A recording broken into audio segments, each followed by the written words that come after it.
Eviction, removing a tenant from a rental property. Eviction is removing a tenant from a rental property. There are different types of evictions: constructive eviction, good cause eviction, no-fault eviction, and retaliatory eviction are a few.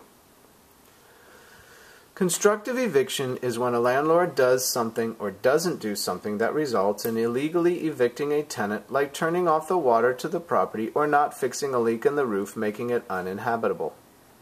A good cause eviction is one for legal reasons, like the tenant didn't pay rent. A no-fault eviction is one for reasons that are legal but have nothing to do with the tenant, like the landlord wants to sell the property.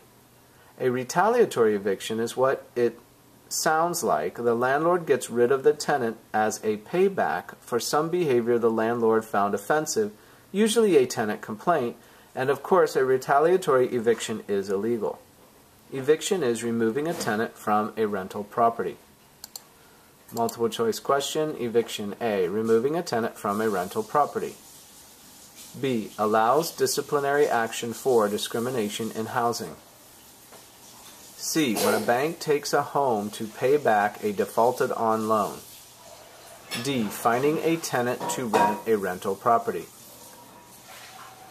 Eviction is A, removing a tenant from a rental property.